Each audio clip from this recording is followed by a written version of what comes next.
I want to talk about investing today, and I want to say invest, invest, invest.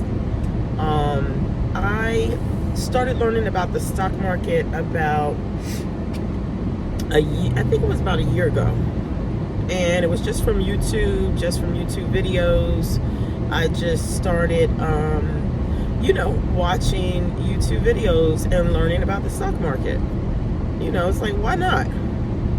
I was a little bit into cryptocurrency back, this is several years ago. And I don't know, I probably should have kept some money in there, but I didn't. At the time, I was in more of a scarcity mindset, and I pulled all my money out when things started going bad. And it just seems, being unregulated and all that, I was like, I don't even know about the stock market, so what am I over here in crypto trying to, So anyway, so I pulled out of the stock market, but I pulled out of crypto. But then I was like, you know what, I should probably learn about the stock market, like the New York Stock Exchange. I should learn about that because I don't even know about that. So anyway, I started watching people on YouTube and started kind of understanding it. I mean, the couple of people that I was watching and that was making sense to me were day traders. So they would buy a stock today, and I forget, there were some rules about it. They were day traders, and I was, looking into it. Now, day trading is, again, you buy a stock, I believe. I forget the whole, how it worked, but there were some rules behind day trading. Like, you bought a stock today, and I don't know if you had to sell it within a week or a couple of days, or if you... I'm not sure what the rules were, quite frankly. I really don't remember the rules altogether, but there were rules involved, and that was fine with me because I think I did have to sell it, or I don't know. I shouldn't even try to. But I was learning about that. There was a woman that I was following, and she was really doing very well with day trading, and so then I started, watching other people and trying to understand the lingo, and just, so I could have an intelligent conversation with someone about the stock market and not feel so intimidated and so overwhelmed and like, oh no, I know nothing about that. I wanted to at least have a conversation. So I remember around that time, a guy came to my job, and they were like, there's going to be a guy in the cafeteria, let's say, or there was a class or something where this guy, my company vouched for the guy. It wasn't like a random guy. And he was selling IRAs, Roth IRAs, to anyone at our company who wanted to purchase one. And I've heard really good things about Roth IRA. I can't even say the word. But so I was like, okay, let me go to this little class that he had, and it's a small little class, and this guy was there, and he was talking about these Roth IRAs, and I was like, okay, and at the end of the class, I signed up. I signed up for a Roth IRA. I think I put like $50, a paycheck into this Roth IRA, and I was like, okay. And what I did love, what I thought was great about this, is I met my goal. I was able to have, after the class was over, I met with the guy privately, and I was able to have an intelligent conversation about this guy and the stock market, and and feel confident and feel like I knew what I was talking about. So I met my goal, you know, and he signed me up for this Roth IRA. And, you know, I think once a quarter or I don't know, it might be once a month, they send me a statement and I'll just kind of throw it in the corner. I'm like, okay. Because that Roth IRA that I put in my account, let's say a year ago, I think it's a little over a year, but let's say a year ago for sake of argument, $50 a paycheck, which was equivalent to $1,500. So I was like, wow, I put $1,500 in without even missing it. Like, what else could I do?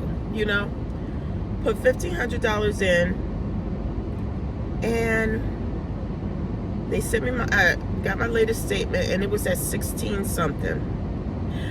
That's not you might think that's not a whole, that's $100. That's $100 and change. But it's $100 and change that I didn't have to go out here and work for, that I didn't have to do anything for. I didn't even know it was there. It was $100, let's say $125. I was like, okay. And that money,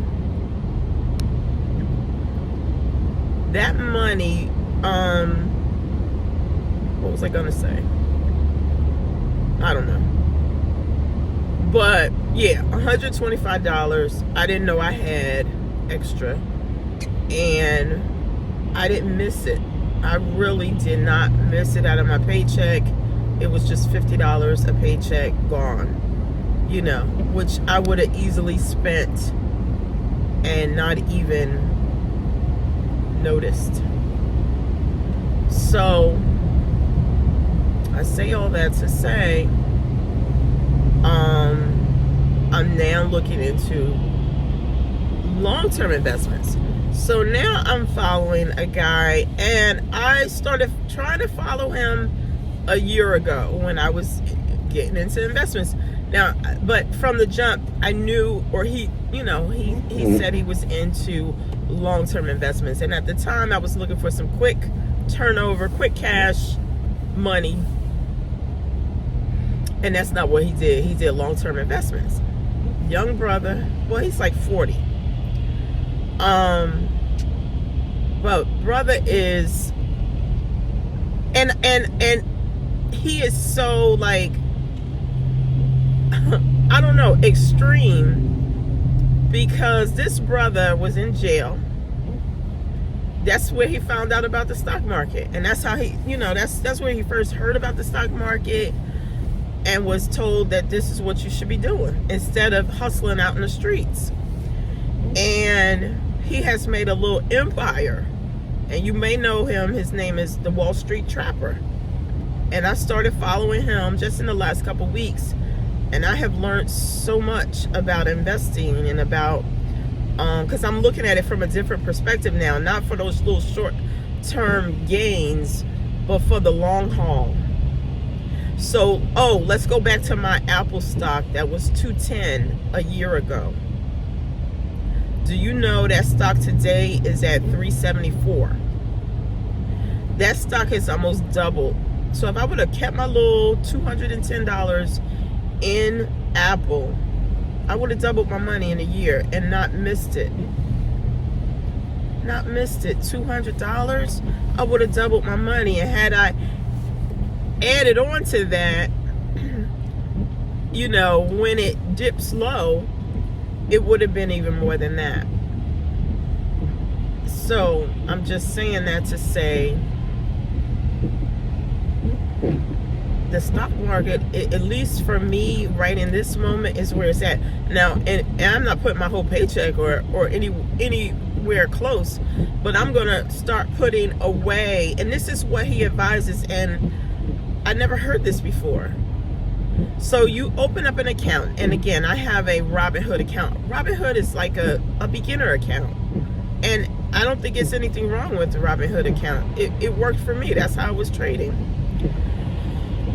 But the Wall Street Trapper, well, one of his videos have recommended a TD TD Ameritrade, something like that. He's like, it's pretty user friendly, but it gives you a lot more options than Robinhood.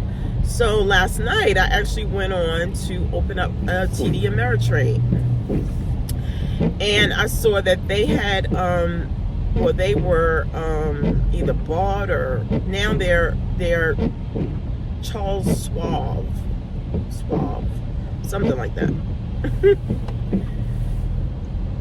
And I was like, Charles Schwab just sounds so like sophisticated. Like I'm like, that's above my pay grade. And I was like, how much is that to sign up? Like, do you have to pay? Anyway, I opened an account with Charles Schwab, and it was pretty user friendly. And they were like, congratulations. Like, they had to approve me for an account. Like, okay. But I got an account with Charles Schwab. Now, I didn't put any money in it because I was like, but I did, you know, like I connected to one of my bank accounts, so I'm ready. And what the Wall Street Trapper recommends that you do, when you have extra money, put it in your trade account, which now is Charles Schwab account. Just put it in there. Put $50, put $30, put $10, put, you know, $100. Put whatever you get extra that you can live without. Just put it in that account and leave it. Just leave it. It's not making no money. But so then when, you know, stuff starts happening around the world and we go into war, we fighting somebody's war in some foreign country, even though we are in a deficit ourselves, but we gonna fight, you know, some war, and the stock market is crashing. That's when you buy. That's when you buy. The stock market is on sale at that point. That's not when you sell, that's when you buy, because everything drops and the prices of everything drops. I started doing some little research last night, and I saw that all the stocks, like I picked, like, you know, 5 like popular stocks, but good stocks, because, you know, I picked Apple, I picked I think it was can't think of the name, it starts with the M. Bill Gates, you know, that one. The computer. Microsoft. I picked, okay, Apple, Microsoft, Tesla. I picked the S&P 500, which is a whole, like, index fund, I believe is what it's called. I picked Amazon and maybe one other one. And I just started looking at their sales, their stock for the last year. And each and every one of them dipped in October of 2023, last October. And I was like, that's odd. And so then I just Googled what happened in October of 2023. Well, that's when the whole breakout in the country happened in Israel. Okay, that caused all the stock to dip. Now, as sure as we're breathing, it's going to be some kind of conflict with some other, you know, or not conflict in that way maybe, or some kind of drama is going to break out. So when that happens, I will have money in my Charles Schwab account that I can buy stock, because you want to buy low and sell high. That's how you make your money. You buy it for $100. When it goes to 200, you sell it. Or you really, if you're going to do this on the long term, you don't sell it ever. And Wall Street Trapper says, like, when you buy a stock, like, have in mind you keeping it for 10 years. So anyway, I just wanted to share my new passion and excitement about the stock market, and encourage you to do the same. It's not a get rich quick scheme at all. But what are you doing anyway? And if you have like a 401k or a Roth IRA, somebody else is managing your money off of the stock market. Well, why not? You know, what I thought of, what if I took a year? What if it took me an entire year to really learn the stock market and understand it? The reason why we're afraid of it and we think we're going to lose all our money is because we know nothing about it. And we're just going to give our money to somebody else who don't know more than we do. We're going to give our money to somebody else, or we're going to go off a tip. Give me a tip. No. Learn. It's so much information about the stock market. Learn about it. Understand it for yourself. Understand the risk involved. Because there are risks. But if you're taking money don't take your rent money. Don't take your car note money. Or any other money that you need. That's not the money I'm talking about. I'm talking about you take money you don't need, and you put it away, put it in your whatever the right term is for you, your trade account. And when the market dips, meaning goes left or goes down, that's when you buy. You know, because it's always, you turn on the TV, it's always doom and gloom. It's like, okay, we're dying. Okay, all you have to do is watch David, what's his name? David Muir on 6 o'clock news or 7 o'clock. He is full of doom and gloom. He's like, breaking news. The world is ending today. Meanwhile, we're back here tomorrow. We're back here the next day, you know? So anyway, that's when you buy, is when the world is coming to an end. And when things are great, that's when you sell. That's what I'm doing. So anyway, have a great day. Be safe out here in these streets, because it's nasty. These roads are nasty and ain't nobody clean up.